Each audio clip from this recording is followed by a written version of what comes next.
baxanda, məsələn, Qərb dünyasına deyək ki, Allahın varlığını sübut edən dəlilləri irəli sürün. Müxtəlif dəlillər gətirirlər. Təqribən elə bəzi dəlillər bizim İslam alimlərinin dəlilləri ilə müştərəkdir. Məsələn, nizam-intizam sübutu, əxlaqi sübutlar ki var və ya məsələn, hətta bəzi oxunuşlar ki var, deyirlər ki, Siddiqin sübutuna yaxın oxunuşdur. Anselmin məsələn dəlili. Biz müraciət eləyək, müasir kitablardan biridir, nümunə üçün deyirəm. Məsələn, Ağıl və Dini Etiqad kitabı Michael Petersonundur. Əlbəttə, təkcə özü yazmayıb, müxtəlif alimlərdən yazıb. Biz görürük ki, burada müxtəlif dəlillər gətirib, Allahın varlığını sübut edən dəlillər gətirib. Sual olunur, bəs Allahın varlığını inkar edən dəlil varmı? Məsələn, onlar öz kitablarında gətirirmi qərb alimləri? Biz, çox qəribədir. Biz onların kitablarına baxanda, demək olar, əksər kitablarında Allahın varlığını inkar etmək üçün bir arqument onlardan istəsək. Məsələn, Rassel ustad nədən istifadə edir? Məsələn, onlardan, digər alimlərdən. Ən məşhuru Rasseldir, deyil mi? Onların ən tutarlı dəlili və demək olar, yeganə dəlili şər problemidir. Məsələn, bu kitabda Allahın varlığını sübut edən, məsələn, dəlilləri gətirir, Anselmin dəlilini gətirir, nizam-intizam sübutunu gətirir və digər sübutları. Sonda gəlir belə bir bəhs açır ki, Allahın varlığının əleyhinə dəlillər. Bir dənə dəlil gətirir. O da şər problemidir. O da şər. Yəni, o qədər önəmlidir. Qərb dünyasında bu o qədər bir problemə çevrilib. Həqiqətən elə bir problem ki, təqribən həll olunması mümkün deyil. Hətta Michael Petersonun özünün sözü belə çıxır ki, biz qəti deyə bilmərik bu barədə, biz söz deyə bilmərik. Qəti söz deyə bilmərik bu barədə. Üstündən keçir məsələn. Hətta ən o qatı deyək, dindarlar da görsən, bunun qarşısında zəiflik göstəriblər, öhdəsindən gələ bilməyiblər. Və inşallah biz tarix hissəsini danışanda orada işarə edəcəyik. Bu, görsən, fərqli yanaşma və ya əqidənin zəiflənməsi, əqidənin dəyişilməsi ki, səbəb olub bu şər problemi, İslam dünyasında biz bunu görmürük.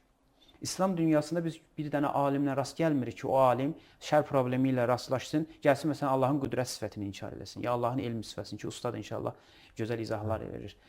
Rast gələ bilmir. Ya Allahın varlığını inkar eləsin.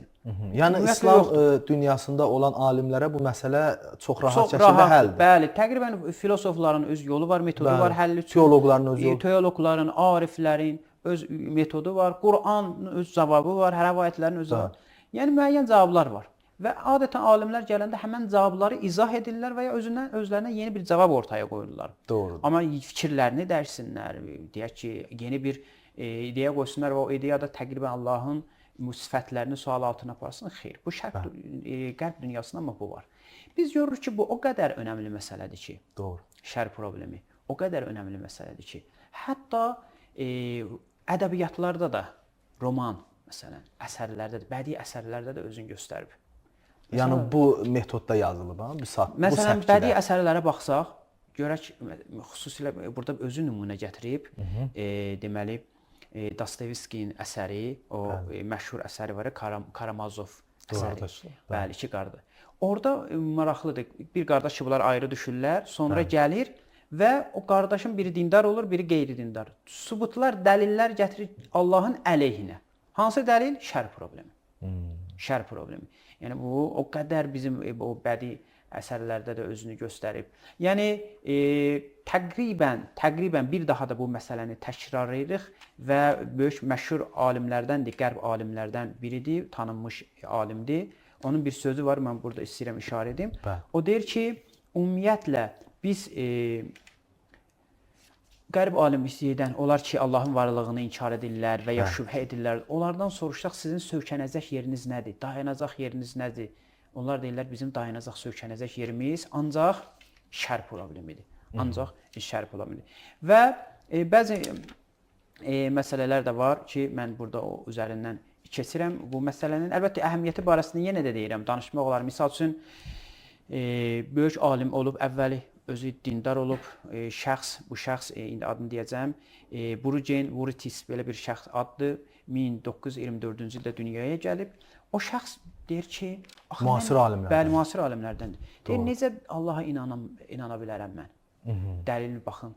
O Allah ki, icazə verir insanlar yansınlar. Məsələn, olur da, görürsən, məsələn, bir binadır, Qəfil gecə qəfildən yanır, yanır. günahsız insanlar yanır. Amma Allah neynir buna baxır, susur. Niyə susur?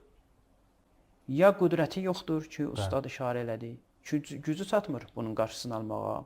Ya da ki, əhəmiyyətli deyil onun üçün. Xeyirxah deyil bu, xeyrini istəmir. Bəndələrin xeyrini. Bəs şər var. Deməli şər var. Şəri inkar etmək olmaz onların rəyinə əsasən. Biz inşallah danışacağıq. Şəri inkar etməz. Biz görürük ki, bu yanır. Bu bədəni yanır. Xülasə, bəs Allah hardadır? Allah hardadır? Allah özünü göstərməlidir. Əlbəttə biz istəmirik şübhə yaradıq indidən. Bu barədə geniş danışacağıq. Allah rəhmət eləsin, Murtəza Mütəhhirin bir sözü var. Deyir ki, sadə dindarlardan soruşsaz, məsələn, sizin həyatınızda bu müsibətlər niyə baş verir? Deyir ki, burada hikmət var. Allahın hikməti var. Biz bilmirik. Deyir, əslində bu baxanda çox sadə sözdür. Yəni, avam adamın sözünə oxşayır. Amma çox dəqiq sözdür. Və dərin. Nə üçün? Qəribə bir söz deyir Murtəza Mütəhhiri. Deyir, təsəvvür edin ki, bir dənə zavoda daxil olubsunuz.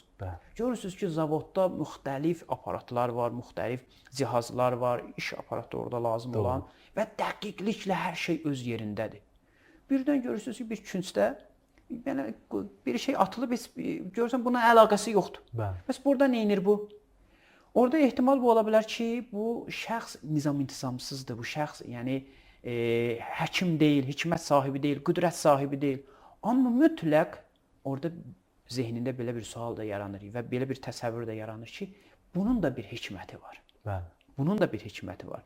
Yəni əslində baxır bu aləmə, bu aləmdə olan nizam-intizama, dəqiqliyə, hər şey öz yerində. Yəni o qədər insanı o təəccübə gətirir bu nizam-intizam. Dəqiq baxışdan Allahın hikmətini dərk eləyir və sonra biz özünə düş görür ki, bir iki dənə də şər var. Bir iki dənə də şər var ətrafda, yaxında. Deməli, bunun da bir hikməti var. Əslində məntiq yatır bu sözün ortasında. Amma buna baxmayaraq qərb alimləri bacarmadılar, öhdəsindən gələ bilmədilər. İnşallah tarix səsini işarə eləyəndə bu arada geniş danışacağıq. Bəli, çox gözəl ustad, mən təşəkkür edirəm.